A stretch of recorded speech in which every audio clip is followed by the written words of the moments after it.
When we talk about solar power, we usually focus on the clean energy, the savings. But there's a hidden danger lurking in those systems, one that's pretty seriously misunderstood. It's called DC arc flash. So in this explainer, we're going to break down exactly what that is and why it makes high voltage solar a whole different ballgame when it comes to safety. And that quote really gets to the heart of it. This isn't just a little zap or a spark you might get from a car battery. We're talking about a situation where electricity literally rips the air apart and creates this superheated, conductive river of pure energy. It's the invisible risk that every single solar installer and system owner absolutely needs to understand. So, what makes DC so special and so much more dangerous in this case? Well, it all comes down to something called zero crossing. Think about the AC power in your house, right? The current is constantly flipping back and forth 60 times a second. Every time it flips, it passes through zero energy. That little pause gives an arc a chance to just die out. But DC? DC is a one-way street. It's a constant, steady flow of power. There is no zero crossing. So once an arc starts, it just doesn't want to stop. When that DC arc gets going, its energy is so intense that it literally tears electrons away from the molecules in the air. It turns the air itself into this ionized, superconductive gas, which we call plasma. The crazy part is, the air literally becomes the fuel for the fire. It creates its own bridge for the electricity to keep flowing across a gap. Okay, so why is this so critical when we talk about solar? It's because of one simple, unchangeable fact. If there's light hitting a solar panel, it's making DC voltage. Period. There's no off switch on the panel. So you could have your inverter turned off, the house could be totally dark, but the wiring coming down from your roof, it's still hot. It's still live and dangerous. And that voltage adds up fast. See, we wire panels in series, kind of like putting batteries end to end in a flashlight. A single panel might only kick out, say, 40 volts, but you string just 3 of them together and you're at 120 volts DC. You get up to 6 panels, now you're looking at 240 volts of DC. That is more than enough power to start and sustain a really nasty, really stubborn arc. Now, let's add the final piece to this dangerous puzzle, the battery. Modern lithium battery banks are absolute beasts. They're designed to dump enormous amounts of current in an instant. So if a fault happens and an arc starts, that battery system is just going to pour a massive surge of energy right into it. It turns a really bad situation into a potentially explosive one in a split second. All right, so we get the science behind the danger, but where does this actually pop up in the real world? Let's take a look at the 4 most common installation mistakes that can take all this theory and turn it into a catastrophic arc flash. First up, disconnecting a connector while the system is running, or what we call under load. This seems like such a simple thing to do, but it's one of the easiest ways to manually and accidentally create a huge problem. So as you start to pull that connector apart, you create this tiny little air gap, but the high voltage DC wants to keep flowing, right? So it jumps that gap.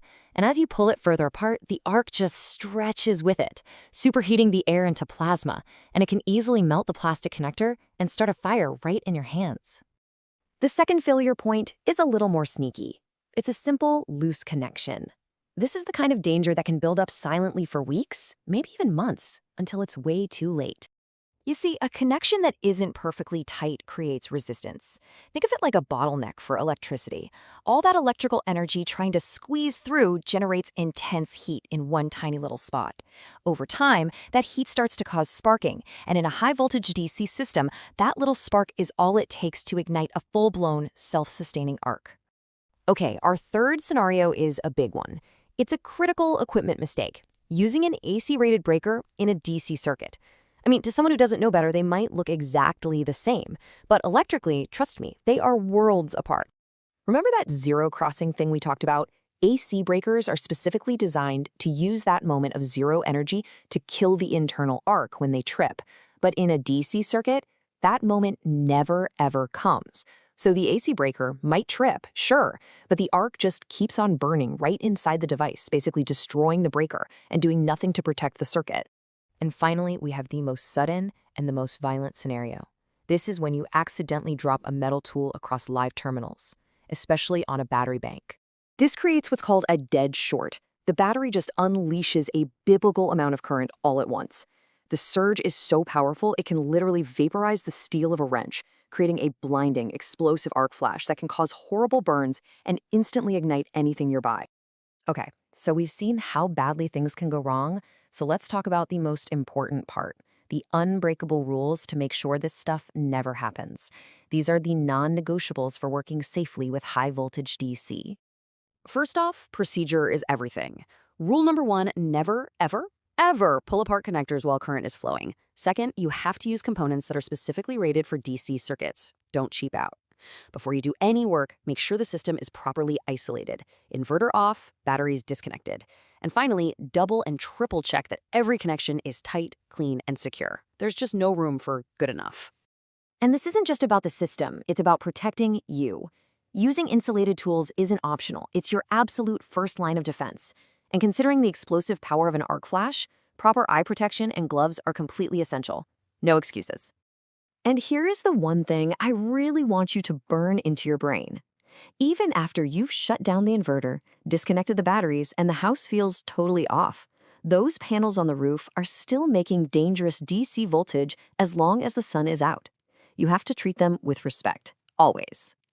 So, at the end of the day, a DC arc flash isn't just some fleeting spark. It is a continuous, sustained release of incredibly destructive energy. And if you don't understand it, if you ignore it, it becomes fire. Look, understanding this risk is really the first step to preventing a disaster. So I want to ask you all, have you ever seen or experienced a DC arc firsthand? Share your story down in the comments. What caused it and what did you learn? Your story could honestly be the thing that helps someone else avoid a catastrophic mistake.